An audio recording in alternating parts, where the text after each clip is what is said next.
अस्सलाम वालेकुम students, welcome to the next lecture. हम आगाज़ करेंगे आज फाइला ऑफ ग्रेड ब्रायोफाइटा पढ़ने से, क्योंकि हमने ब्रायोफाइट्स का इंट्रोडक्शन वगैरह सब कुछ पढ़ लिया, ऑल्टरनेशन और जनरेशन भी पढ़ ली। आप इससे पिछले लेक्चर्स में जाएं, पिछले लेक्चर्स जाकर अटेंड करें ताकि आपको पता लगे कि हम किस तरह का बैकग्राउंड बनाते हुए आ रहे हैं।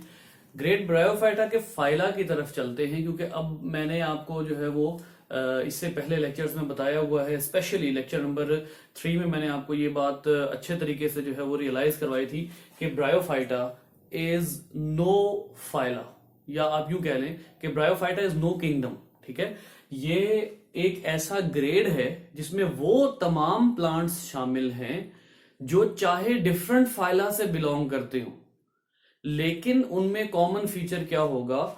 उनमें कॉमन फीचर होगा एब्सेंस ऑफ वेस्कुलर बंडल। ये एक बात रिपीट हो रही है, ये बात यहां पर हम जो है वो इससे पहले कर चुके हैं लेक्चर नंबर 3 में। ठीक है, तो हम अब जो है वो यहां पर इसको मुख्तसरन यही छोड़ के आगे बढ़ेंगे कि हम इस ग्रेड ब्रायोफाइटा के आगे फाइला पढ़ने लगे हैं।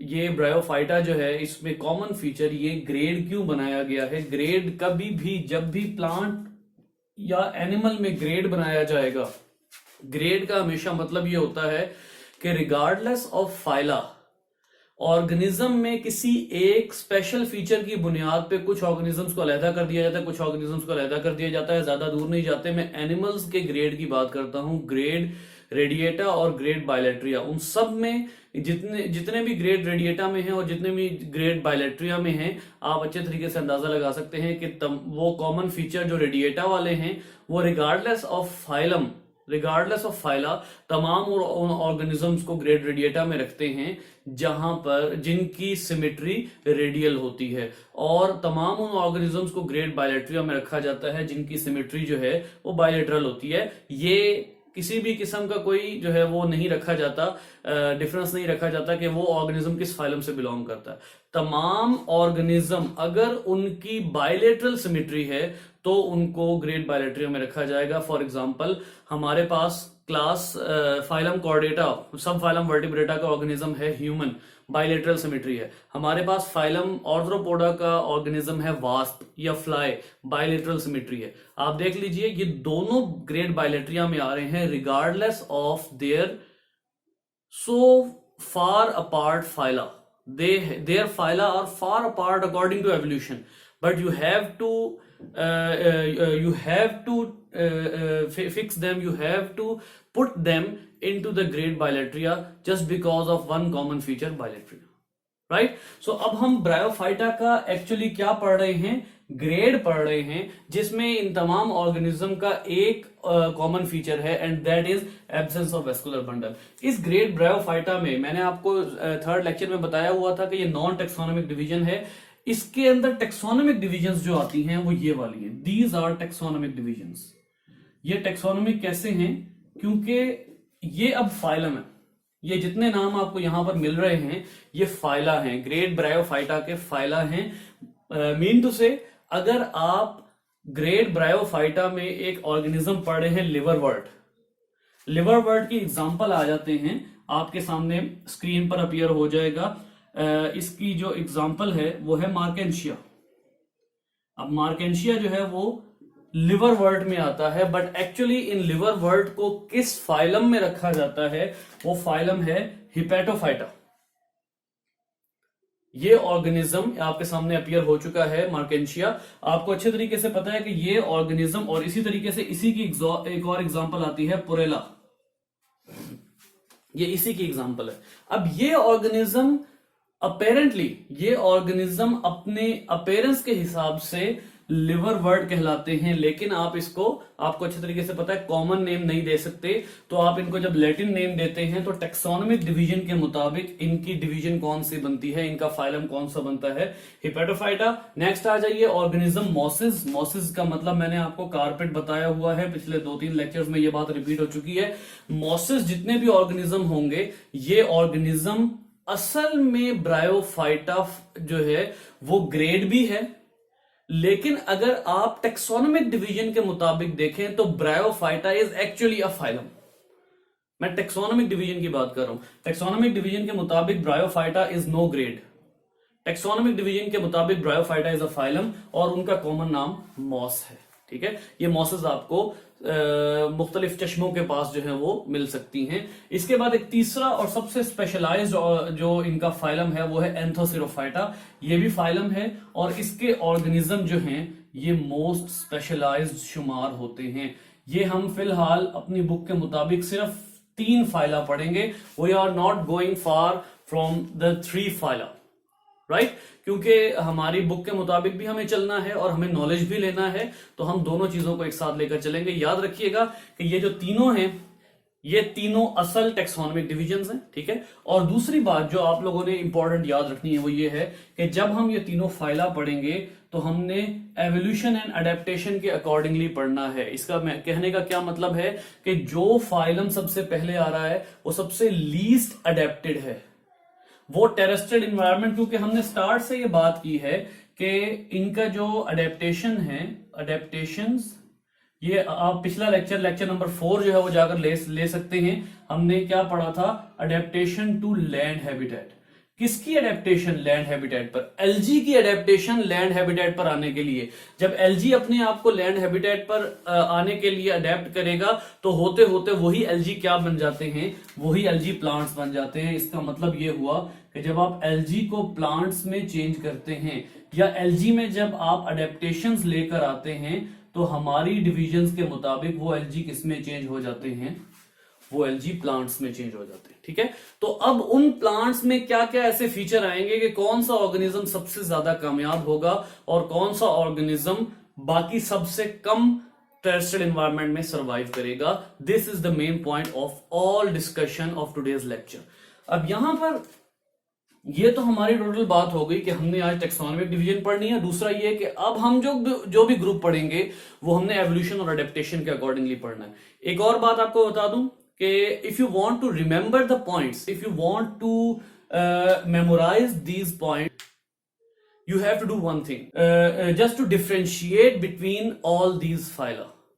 अगर आपको इनके डिफरेंशिएशन पॉइंट्स याद हैं, अगर आपको इनके ऐसे पॉइंट्स याद हैं जो इसको यानी हिपेटोफाइटा को ब्रायोफाइटा से और ब्रायोफाइटा को एंथोसिरोफाइटा से डिफरेंशिएट करते हैं तो आपको ये सब याद करने में मुश्किल नहीं होगी। ये बड़े आसान है। असल बात ये है, मैं आपके साथ एक डॉक्यूमेंट शेयर करूंगा, नीचे डिस्क्रिप्शन में लिंक दे दूंगा उसका मैं, वो डॉक्यूमेंट आपको इन सब के डिफरेंसेस बताएगा and you will memorise certain points because there is no denial for memorisation. आप जब तक आप फाइला में, जब ये क्लासिफिकेशन हम करते हैं ना तो हमें मेमोराइजेशन करनी पड़ती है, तो वो मेमोराइजेशन हमने कैसे करनी है वो मैं आपके साथ एक डॉक्यूमेंट शेयर करूंगा। इसके बाद अब ये सारी बातें तो हो गई, हमने कह दिया कि एवोल्यूशन और अडेप्टेशन के अकॉर्डिंगली हमने चलना है। यहां पर एक और चीज जो सबसे ज्यादा जो है वो आपको प्रॉब्लम भी कर सकती है, सबसे ज्यादा आपको पढ़ने को मिलेगी, वो क्या है, dominance of generations. Dominance of generations से क्या मुराद है, gametophyte is dominant over sporophyte. देखिए याद रखिए कि इन तमाम फाइला में एक चीज आपको बार बार मिलने वाली है, और वो क्या है, इन तमाम फाइला में जो चीज आपको बहुत ज्यादा मिलने वाली है वो ये है कि जब गेमिटोफाइट वाला प्लांट बनेगा, गेमिटोफाइट क्या होती है, स्पोरोफाइट क्या होती है, लेक्चर नंबर 2 कंसल्ट कीजिएगा प्लीज। गेमिटोफाइट जब प्लांट बॉडी जब गेमिटोफाइट बनेगी तो वो गेमिटोफाइट डोमिनेंट होगी स्पोरोफाइट पर। डोमिनेंट से क्या मुराद है, sporophyte can never get its food और water or minerals without gametophyte. Sporophyte will never get the food, water or minerals without gametophyte।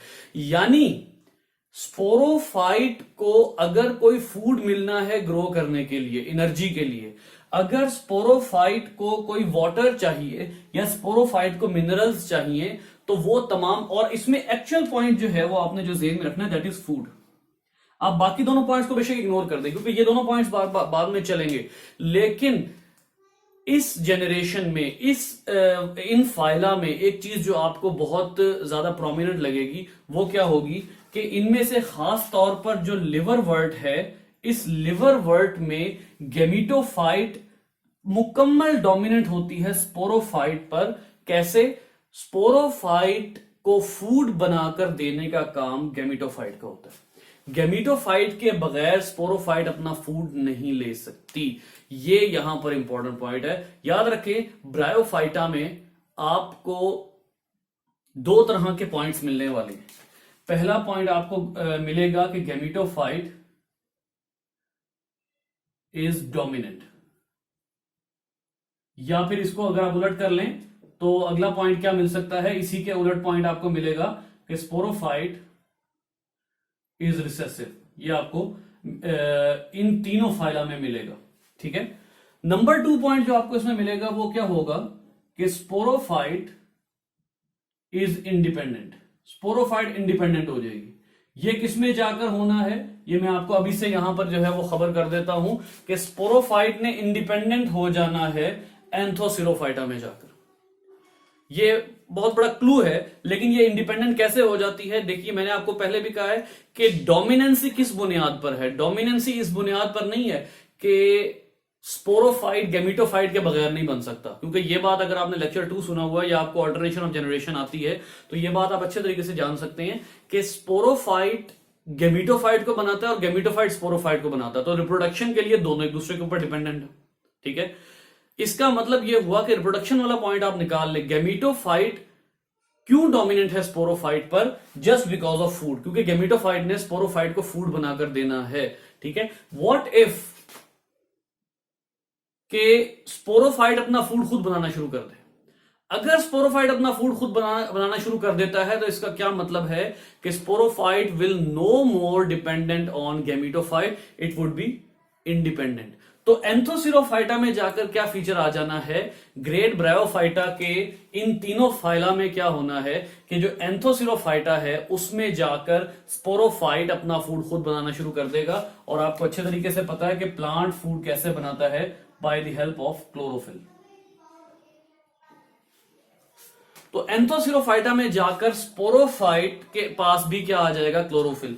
पिछले दोनों में, हिपैटोफाइटा में और ब्रायोफाइटा में, इन दोनों में जो स्पोरोफाइट है उसके पास क्लोरोफिल नहीं होगा, जबकि एंथोसिरोफाइटा में स्पोरोफाइट के पास क्लोरोफिल होगा। That is why sporophyte is dependent on gametophyte in hepaticophyta and bryophyta, but it is independent of gametophyte. वो अपना फूड खुद बना सकता है, क्यों? क्योंकि क्लोरोफिल उसमें आ गया है। These are the key points, right. ये जो अब आपको पहला पॉइंट डिफरेंशिएट करने को मिलेगा वो क्या होगा? इन दोनों में, इसमें कंप्लीटली डिपेंडेंट होगा, इसमें थोड़ी बहुत इंडिपेंडेंसी आएगी, लेकिन वो भी कंप्लीट नहीं होगी। कंप्लीट इंडिपेंडेंसी किसमें आएगी? एंथोसिरोफाइटा में। एंथोसिरोफाइटा में स्पोरोफाइट के पास अपने सेपरेट फीचर्स होंगे, राइट। तो ये चंद एक पॉइंट्स आ गए। उसके अलावा इनमें जो पॉइंट्स आ जाते हैं अलग अलग जो हमने करने हैं, वो ऐसे पॉइंट्स हैं जो इनकी प्लांट बॉडी की बुनियाद पर डिफरेंशिएट होते हैं।